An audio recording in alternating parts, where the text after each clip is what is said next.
Welcome back to UnKind TV, everyone. I'm Martha, and today I will be discussing The Real Housewives of Orange County, Season 15, Episodes 4 and 5. I'm feeling sick. I have a cold. Hope that's all it is. I'm pretty sure that's all it is. It's pretty mild. I'm just knocked out.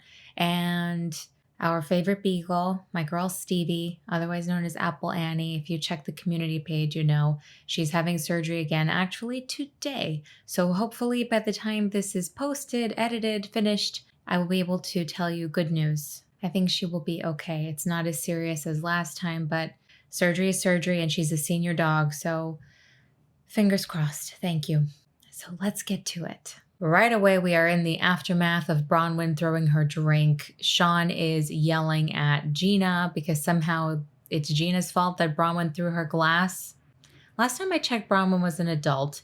Sean shouldn't be getting in Gina's face, and Bronwyn has run away at this point. She's meandering around outside, and she calls over Shannon's boyfriend's son. She refers to him as Lemonade Boy. Hey, Lemonade Boy. That is unacceptable on so many levels. I don't think she realizes that it's John's son. I just think it shows how elitist and snobby she is. I cannot imagine any scenario where I would refer to someone as Lemonade Boy. I might say, excuse me or pardon me, sir, not Lemonade Boy. Anyway, she says, Lemonade Boy, can you go find my husband? How is he supposed to know who her husband is? Her Royal Majesty, you there, fetch me my husband at once. Meanwhile, inside, Gina is fending off Sean, and she's like, why don't you go find your wife? Yeah, that's a good idea. And it seems like Sean has been prompted by production to get Bronwyn to come back to the party. Bronwyn is having a nervous breakdown, hysterical outside, and he's coaxing her to come back and have a conversation with Gina one-on-one. And back at the party, all the ladies are kind of conferring with each other about this revelation that Bronwyn is an alcoholic and that she's newly sober because only two of them knew about it. Now the cat's out of the bag and they're all kind of shell-shocked, I think. And Gina is explaining that it's quite sensitive for her to have a man yelling in her face given what happened to her last season. I understand that. I also get my hackles up over that. I really don't appreciate it when a man, I don't like anybody yelling at me, but when it's a man, I see red. I cannot stand that. There's something about it that just seems very wrong. Back up, stay out of it, Sean. I don't know why Sean is involved anyway. I know that he's like Bronwyn's handler, but he's being very aggressive. It's inappropriate. It's like he's doubling down on making Gina uncomfortable. And then Shannon's daughter runs and tells her that Bronwyn called John's son Lemonade Boy. Shannon is like, don't disrespect John's son's Lemonade Boy. I think it's funny. I really don't think Bronwyn did it on purpose. I think Bronwyn is just like that. One might say, oh, she spoke to him like he was the help, but you wouldn't even speak to the help that way. I certainly wouldn't, whether you think it's a waiter or whatever. You don't speak to someone like that. Like you're not even a person. You don't have a title. You're Lemonade Boy. I truly don't think Bronwyn realized that was John's kid. I think she's in her own world and she thinks it's acceptable to speak to people this way. Gina agrees to go talk to Bronwyn one-on-one, and in the meantime, Kelly tells Sean, I really don't think you should get involved. He shouldn't. When Gina comes out to speak with Bronwyn, just the two of them, the other ladies politely leave, but it doesn't go well. Because Bronwyn feels that Gina's telling everyone her husband sent a creepy text and she's not providing any context, that he got her an Uber, he made sure she got home safely. And Gina's explaining, look, I got a weird text and I was explaining it to my best friends. Didn't you ever get a weird text? And Bronwyn goes, no, I don't get weird texts. And Gina says, I do, from your husband. That didn't go over well. That's disgusting. If you think it's creepy that someone's helping you, that's your problem. We're not going to keep litigating this. The point was not Sean helping Gina get home. The point was there was a part of that text referring to their trysts at the Love Shack, and it had a winky face. And of course, the implication of the text was that he had just banged Bronwyn. And when you don't really know someone that well and their husband is texting you, even if he just did something nice, it might make you feel like, why did they do that nice thing? Bronwyn doesn't see that part of it. They both get up and feel like it's hopeless. Bronwyn sits down with Kelly and she's telling Kelly about the extent of her problem now that she blurted out to the whole group before she was ready that she's sober and struggling. She's explaining to Kelly that she used to hide tequila bottles. And the whole time, Kelly has this look on her face like, uh-huh. She seems a little bit skeptical of the Bronwyn recovery journey. I can't fault Kelly for this because there's something about Bronwyn and Sean and Dr. Deb. They all seem contrived and inauthentic. So I kind of see why Kelly is suspicious of this storyline. I think she can't tell whether Bronwyn is really an alcoholic or if this is part of the show. And then again, Bronwyn talks to Kelly like a peasant. Can you go get my husband? Kelly's like, yeah. And then Kelly goes up to Shane and Sean. And she's like, what's up, dorks? I think that's the only way to address them. Kelly tells Sean his wife is really not feeling well. And before he can leave, she does ask him, hey, did Shannon really say that thing about Gina's place, that it's sad and depressing? And Sean says very strongly, she 100% said that. And Kelly's putting that in her back pocket for later. Kelly then runs over and reports what Sean said to Shannon and the rest of the gang, and Shannon is very upset. She's still denying that she ever said this. Every time they show Braunwyn, I keep thinking how much better off she would have been had she gone to rehab instead of filming. It's very difficult to detox without the care of a doctor. I don't know if she's under the care of a doctor, but if you're watching this, you don't know this. One of the few drugs that can actually kill you from withdrawal is alcohol. So what Braunwyn's doing could be considered quite dangerous. I don't know if she's just not mentioning that she's under a doctor's care and she's on medication to help prevent withdrawal symptoms because she could die from that. But in addition to that, just all the emotional stuff, she needs the support of a rehab. And she's wealthy. She could go to one of these really nice, fancy ones, but she chose to film it. Maybe some people think that's brave. I think a lot of it is a storyline. I think it's both. I think she is getting sober. I think she is an alcoholic. And I think she needed to cement her place on the show. But that's very risky. And I hope that she was able to build a solid foundation in recovery while filming the whole thing. In Braunwyn's house, she starts oversharing to her teenage daughter, Rowan, yet another parentified child of the Real Housewives. These kids are way too mature for their age. It makes me sad because you can tell that they have not been able to really be kids. Braunwyn is crying over everything that just happened at Shannon's party, and Rowan says, it's hard when you don't have that numbing aspect of alcohol. She's only 17 and she's saying stuff like that. Bronwyn is telling Sean that she wants to go to 2 meetings right now, 6 and 7:30, and she's asking how long can the babysitter stay, and he says, I'm sure the big kids can watch the littles. This family's so weird to me. I'm trying not to be judgmental, but they sound like they're running a little elf factory. The big kids can watch the littles.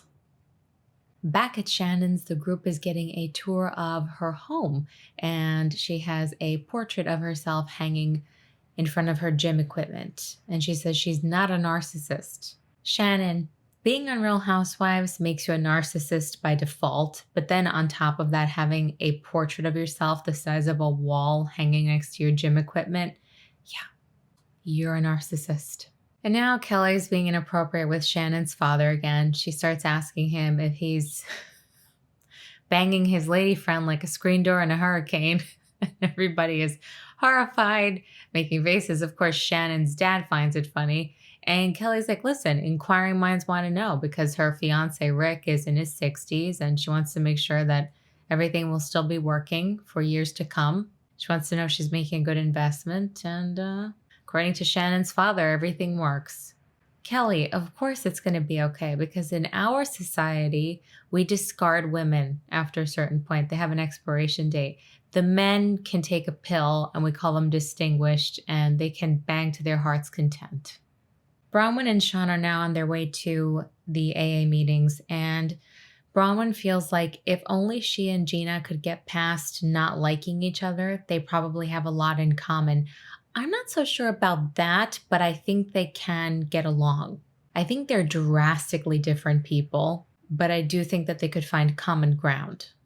Next, we have a filler scene with Kelly and the Fox News fiance. I don't need to hear about their sex life again. Yes, they have hot, amazing sex. Wild. You have no idea. They're addicted to each other. Bang, bang, bang, bang, bang. Pounded like a chicken cutlet. Great.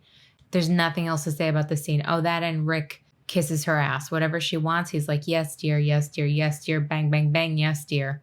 Next, we see Gina on the phone with her mom. She's talking about how she has to invite Matt to her daughter's birthday party. And then we hear Matt. Ugh, I get the willies after what he did to her. And I feel so bad for Gina because she really wants to make her daughter happy and her daughter wants her dad to be at her birthday party. And you can tell Gina is very traumatized by what Matt did to her. It was terrifying and violent.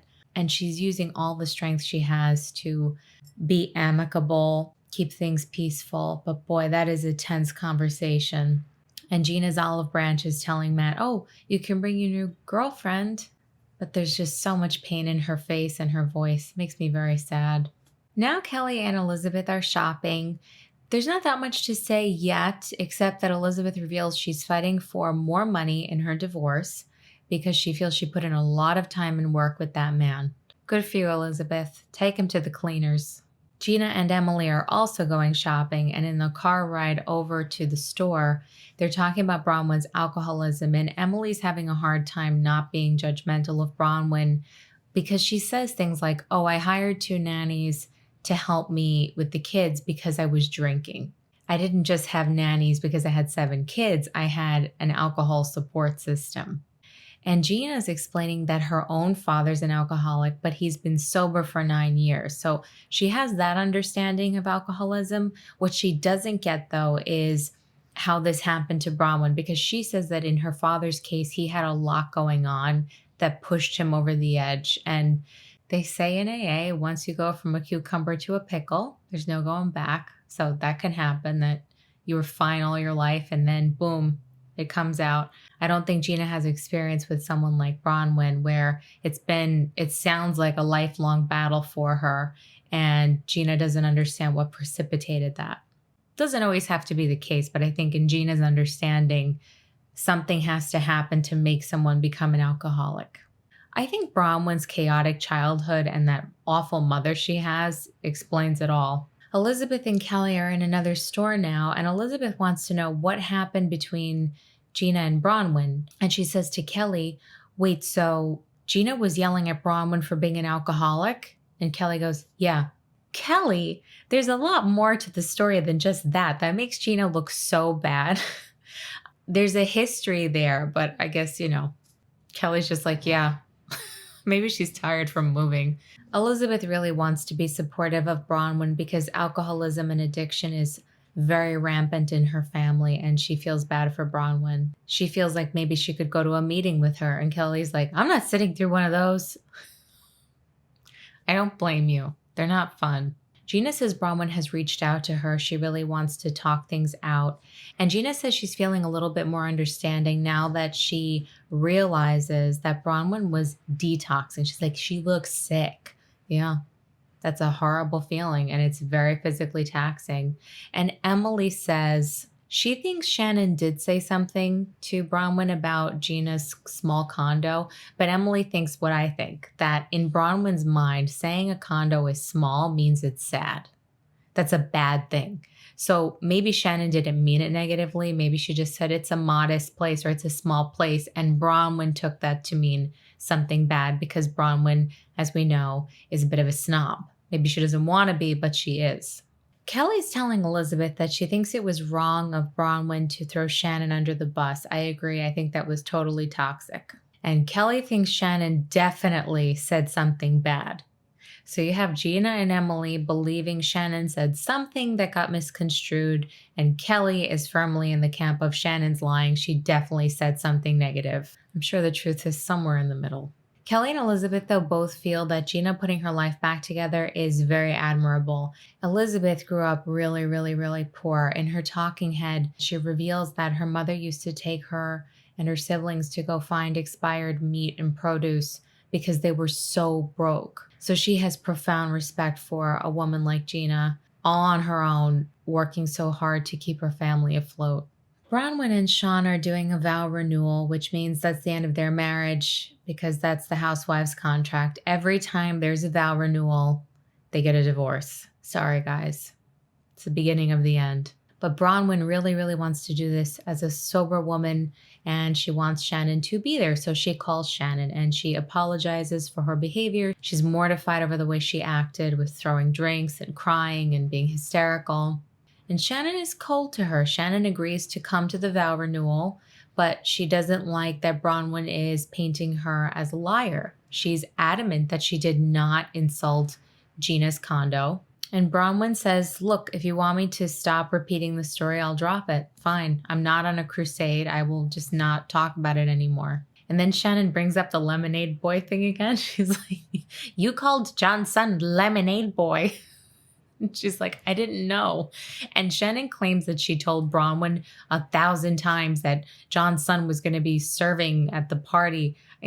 I'll give this one to Bronwyn. I wouldn't remember that either. And Shannon, if you're going to say I've been so supportive of you with your sobriety, well, then you have to understand that might be a little detail that goes over somebody's head.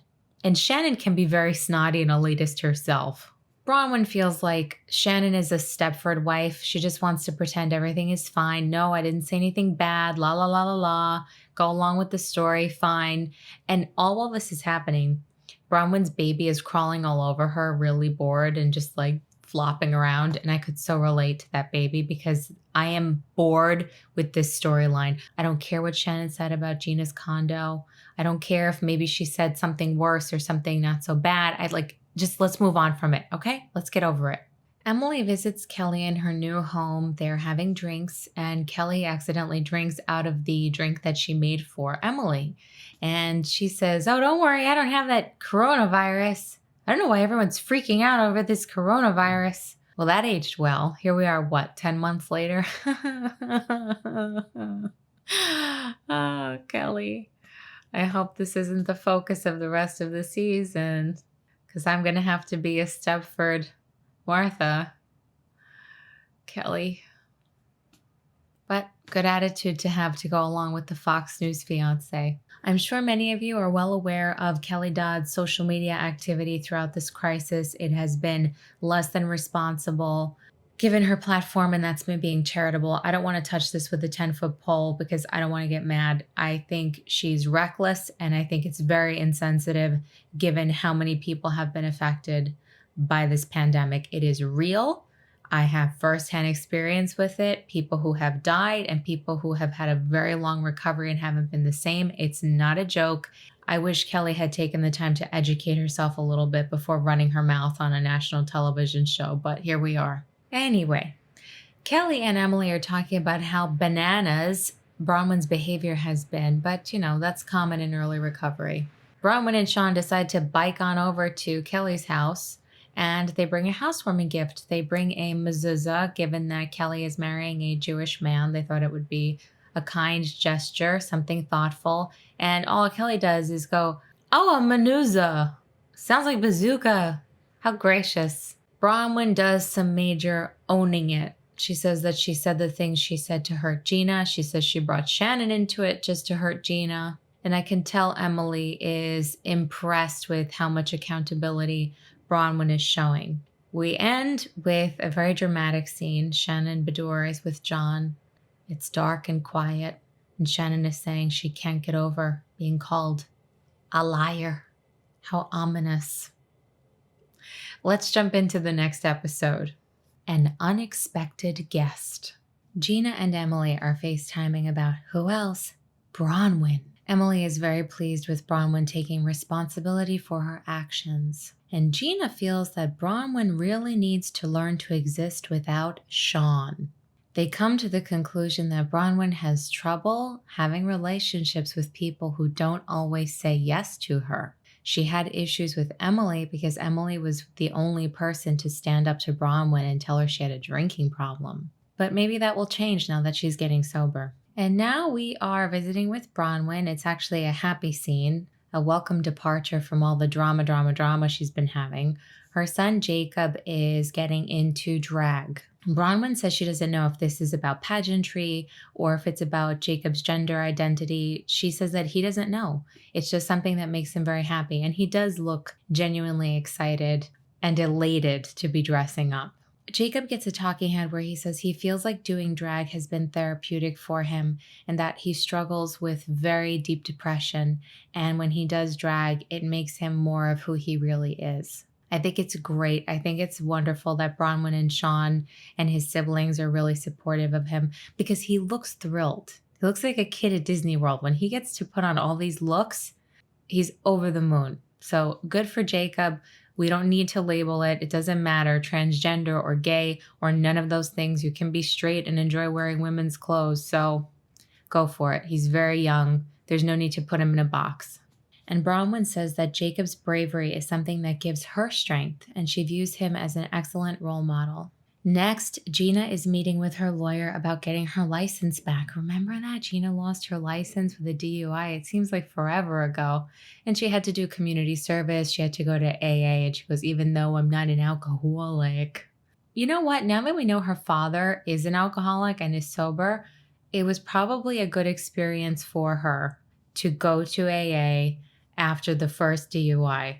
That could have developed into something a lot worse, especially given what happened with Matt after that. She could have gone in a really scary, dangerous direction. But because she got in trouble and she was forced to face the consequences, it kept her on the straight and narrow. The other thing she has to discuss with the lawyer is the domestic violence charge, and she's having a very difficult time with the idea of being responsible for Matt going away, doing actual time for physically brutalizing her, but that's not her fault. And no matter how much she knows that intellectually, I understand on some level in her heart, she'll always feel a little bit guilty. And she's being asked to make a victim impact statement, and she's really struggling with this. I was crying watching. This whole episode was very dark. I hate when Housewives gets too dark. But give me my escapism. Come on, I want to see ridiculous shopping, nonsense. No. Don't make me hurt inside. But it was really hard for her because she doesn't want to rock the boat with Matt. Things are in a good place. She's friendly with his new girlfriend. The kids get to see him. But she does want him to be held accountable for doing a horrendous thing to her. She has to make a decision about that. I do not envy Gina in this situation. It's an awful dilemma, but she says in her talking head that this is something she still has nightmares over. I'm sure she has PTSD. That was a life-endangering event. That is not something that leaves you so easily, and I really am truly sorry for what she went through. Every time she talks about it, I feel so much for her because the pain just washes over her face. Now we have a scene with Shannon and Sophie about Sophie writing a book about being the child of divorced parents. Now, I get why Shannon is uncomfortable with the idea. Just as far as comic relief, I appreciate this because Shannon's faces and hand action very prominent. She's trying to be supportive of Sophie's book, but she does say, what's it going to be called? How my mom fucked me up? Sophie gets a talking head and she's like, no, my book is going to be called How to Weather the Shannon Storm's Boudoir. I would read that. Shannon is afraid her kids are going to hate her because she knows what her parents did to her, and she realizes that she fought too much in front of her kids with David, and the cycle repeats. There will always be resentment. No mother is perfect, but I do think Shannon loves her kids a lot, and I think that goes a long way. When you know that your parents did the best that they could with what they had, and they keep trying to make it better. What more can you ask for, right? Shannon asks Sophie what does she think of John, and Sophie in her talking head says that she thinks her mom needs someone who can support her emotionally and financially, and she's not sure if John can do both of those things, but it's none of her business. And she doesn't say that to Shannon's face. Thought that was interesting, though. Kids pick up on things that we don't see. I want to know which one she means, though. Does she mean the money or does she mean emotion? Because I would think the emotional part is more important and harder to come by. Maybe she thinks her mom's business venture isn't going to do very well. I have the same fear, and I hope Shannon reaches out to Bethany or something. Doesn't Shannon strike you as someone who just doesn't have the best business acumen? I could be wrong, but she has a little bit of that Sonia Morgan thing going on where she's kind of scatterbrained. We shall see. Bronwyn and Kelly are shopping for wedding dresses. Bronwyn wants one for her vow renewal, and Kelly is actually getting married. But Bronwyn acts like the one who's getting married for the first time. She is trying on all these dresses. She feels like a fairy princess, and Kelly hates them all. And Kelly's embarrassed that this is her third marriage. Bronwyn has absolutely no shame whatsoever. And Bronwyn casually mentions, this is in front of the ladies who work at the shop, that Jacob is doing drag now. And the faces being made by the ladies working there and by Kelly, not so nice. Kelly says some insensitive, ignorant stuff like, do you think he's doing this for attention? Because you told me he's not gay, he's not trans, so why is he dressing in drag? I don't think Kelly means to be hurtful. I think it's just her worldview that a boy wearing girls' clothes has to be gay or has to be transgender, or it's a cry for help. She probably thinks Braunwyn's family is really, really messed up, but that doesn't make it right. Sometimes you have to think before you speak, even if inside you have these opinions and these thoughts. I was cringing watching that. And I didn't like the faces of the ladies working there. Judgy, judgy. Does it really bother people that much? Am I delusional? Because I don't have a problem with a kid doing something that makes him happy, or an adult for that matter. Next, we get a scene with Elizabeth and her family. She's talking about how her nieces and nephews are like her children. For her, they fill the void of not having kids of her own, and she loves them like her own. She has trust funds set up for each of them. She says they don't know it so that they don't kill me. She does seem like a really, really, really great aunt to have. Elizabeth takes her mother outside to talk privately about her sister, Anna. Anna has been an addict since she was in her teens, and Elizabeth, it sounds like, has done everything she possibly can to help her. And she feels responsible. People look at her and say, you have all this money. Why can't you help your sister? I feel so bad, and I took this so personally because I've been there. Two of my closest friends were really, really, really bad addicts, and I did do all that stuff, like just above and beyond, driving them to rehabs. They get kicked out of rehab. You go to another rehab, taking care of their responsibility so that they can go to treatment, taking them to detox again and again and again when they keep falling off the wagon, and being so overwhelmed and being the only one there when everybody else gives up on them. And in my case, it ended tragically for both of those friends. They're both gone. So when I see Elizabeth's fear that she's not going to get to share her clothes with her sister again and stuff like that, I told you, I don't like when Housewives gets too dark, but sadly, look, that's the reality. It tends not to end well.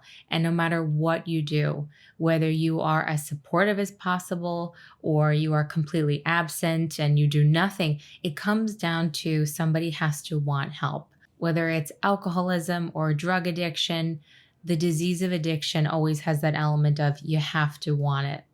And I think that the family has been ideal. They haven't been judgmental and cruel. Elizabeth is loving and financially supportive. And furthermore, they're taking care of her sister's kid.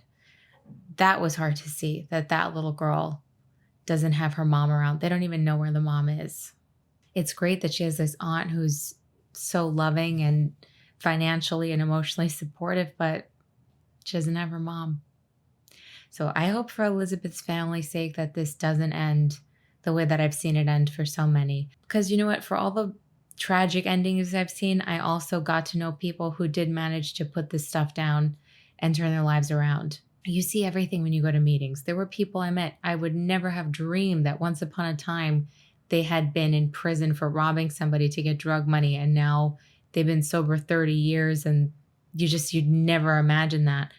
I've seen people who just can't get it at all. I've seen people who get it, they put together a few years, and then they keep going back out and coming back in. You just don't know. But for the sake of that little girl, I really hope that Elizabeth's sister finds her way back home. Gina's so funny because she's like the outsider witnessing this competition between the two rich OC ladies, like who can outdo the other. Elizabeth says that she wants to get a Ferrari for the garage, and Shannon's like, oh, my mother had a Ferrari growing up. Don't be ridiculous. And then Shannon's judging Elizabeth because she put out a spread of food and she left the labels on all the stuff she got, like all those deli things, deli salads. She left labels on, and Shannon thinks it's so she could show the price and how many pounds she bought, how much she paid for it. I think she probably just thought it so that you would know what you're eating. And like she said, Elizabeth grew up in abject poverty. Maybe she thinks it's helpful to see that the food is fresh because she was a kid that went looking for expired food with her mom because they couldn't afford anything else. Shannon is just so judgy. Yeah, it's tacky. Who cares? They are ridiculous. But this is the kind of stuff I love to see. Take me away from reality. I honestly think Shannon is a little bit jealous because Elizabeth is very wealthy and Shannon is afraid of losing her wealth. Like she said, she invested all her divorce money in her business. And Elizabeth is super, super, super rich. And then they start to talk about Bronwyn again. I keep thinking of last season. It's not about you, Bronwyn. Now we have a whole season about you, Bronwyn. Elizabeth feels like they need to be a little bit more sensitive to Bronwyn's alcoholism. I get Elizabeth has a soft spot. Her father was an alcoholic. Her sister's an addict. But I think because Elizabeth hasn't been around, she doesn't know Braunwyn in the way that the other ladies do. So there's something missing. There is something that's hard to articulate about Braunwyn. There's something you can't put your finger on, that there's just something off. There's something weird about that whole family. And so to someone new, it might appear like, oh, they're all being so cruel to this woman with an addiction problem. It's like, yeah, but she's not exactly a saint and she kind of pisses everybody off, and she was needling Gina a lot last season. And I don't think anyone's properly filled Elizabeth in, but I think Elizabeth is smart and she will see who Bronwyn is as the season plays out. I'm not saying Bronwyn's a horrible person, but I just think that weirdness factor, Elizabeth will pick up on it later. And she has said herself that Bronwyn's as nuts as the rest of them. So, and then Gina starts crying about Matt. She's telling the ladies that she's going to have Matt over for Sienna's birthday, but that it's just so hard to forget what he did and that she wants her daughter to be strong. She wants her daughter to think of her as strong, but it's very hard to get past what happened. And then Shannon's sharing again that she's worried about the impact that she had on her girls and that they're going to hate her for all of this. And I keep thinking to myself, I bet you David Bedour isn't staying up all night worrying about this. I bet you Matt isn't crying in therapy worried that his daughter's going to hate him. It's like the damage men do, that Shannon and Gina feel so responsible for what they may have done to their daughters or how their daughters will view them, right? How did the dads get away scot-free? Because David had a big hand in everything that happened with those girls, and certainly Matt did. As a matter of fact, I think Gina is a really, really, really, really good mom. Like as far as housewife moms go, you guys know I can be really critical. I hate when they parade their kids on TV and show all their emotional problems. I think Gina genuinely adores her children and she's an amazing mother. And here she is worrying that she needs to make sure she looks like a strong person to her daughter. And I think that Gina has done everything right given the circumstances. And now Kelly and Shannon go Ferrari shopping with Elizabeth. This is the kind of crap I like to see on Housewives. This is so absurd. They do talk a little bit about Bronwyn, and Elizabeth expresses that she's disappointed in Kelly's attitude about Bronwyn. And she says it's because she has a soft spot over her sister, that she sees in Bronwyn that same emptiness that her sister has. And she wants to be a support system for Bronwyn. That's nice. Kelly's not going to be that person. That's just not who she is. It's very funny to watch Elizabeth and Kelly test drive the Ferrari because Elizabeth's driving like a maniac. Even funnier is Shannon being a good sport and getting in what looks like the Ferrari version of a Barbie kitty Jeep. You know, like those little toy cars that kids are allowed to drive down the block? They stick Shannon in this tiny car. And she's just zooming around, dragging her purse along under the thing. She can't make it stop. She's screaming. I very much enjoy that. Thank you for the break from this very emotional episode. And now Bronwyn and Gina are heading to an AA meeting together. And as Bronwyn says, it's probably the most awkward thing she's ever done. It is very awkward because they had all this tension and now they're going to a meeting together. Bronwyn is being very candid. She says that Sean is going to Al-Anon regarding his codependency issues, and Gina says she's very glad to hear that. So am I. And Bronwyn says that her big split with Sean, where she had stepped out, that was due to her alcoholism. She says that having babies over and over and over was 100% a way to cope with the alcoholism. It forced her to be sober for long periods of time. She is just copping to everything. And Gina's like, okay, this is a side of Bronwyn I haven't seen. We get a little filler scene with Emily and Lizzie. They are talking about swimsuits. Emily is helping to design swimsuits that are made more for real women, not, as Emily says, proud not to be a size 0. Lizzie's no longer making swimsuits just for Miss USA contests, so that's nice. And now we're checking in with Gina and Bronwyn after the meeting. They're going for coffee, and we find out that Gina let Bronwyn get sandbagged. What that means is the person running the meeting comes up to you and says, do you want to speak? Do you want to speak? And Gina volunteered Bronwyn. That's unusual because in my experience, typically speakers are supposed to have at least 90 days of sobriety. There are reasons for that. But maybe it was good for Bronwyn. Gina really felt affected listening to Bronwyn get up there and share her story. Although I will say Bronwyn strikes me as the kind of person who maybe needs to do a little bit more listening. I don't think she has a problem talking about herself, but it does seem like they had a good experience. Bronwyn is apologizing wholeheartedly to Gina for lashing out at her, and Gina apologizes too. It seems very sincere. Gina says that Bronwyn was instrumental in her healing at that labyrinth where they were throwing down little paper notes with their secret intentions. And she's like, you were sober during that. And Bronwyn's like, no, I wasn't. I was drinking through that whole thing. Gina seems stunned to hear that Bronwyn was drinking that whole time.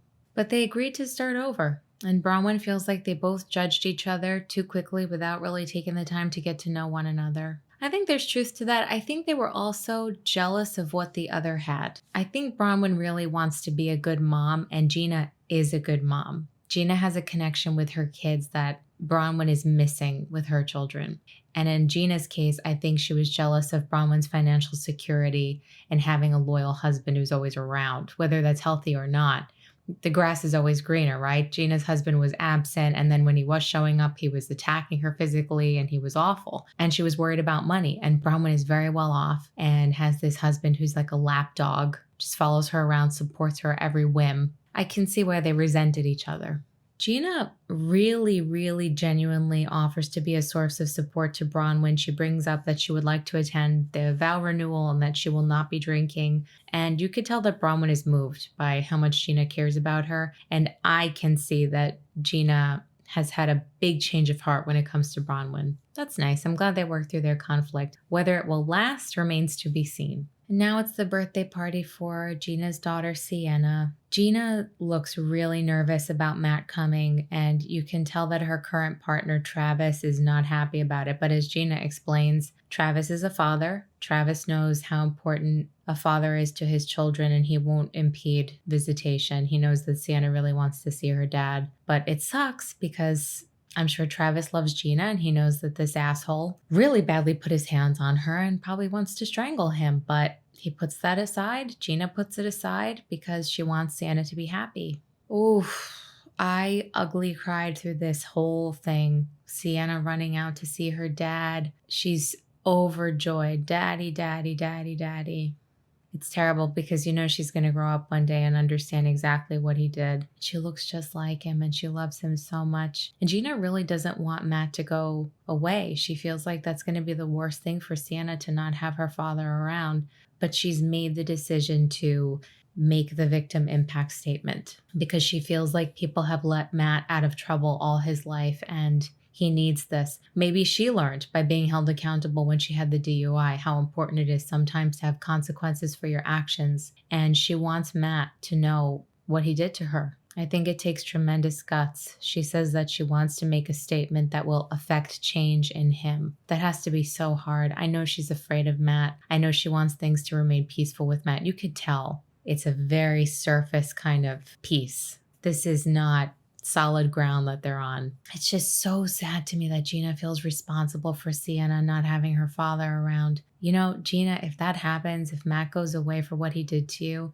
That's entirely his doing. You did nothing to deserve that. No woman ever, ever deserves to be treated that way. What he did is a crime. And if Sienna loses time with him and Sienna suffers as a result of that, it's Matt's fault. You did everything you could to protect her. You've started a new life for your children. You have a new partner who seems to be really good to you and the kids. You don't get any money from Matt. You're holding it together all on your own. And I think that your kids are going to grow up and think the world of you.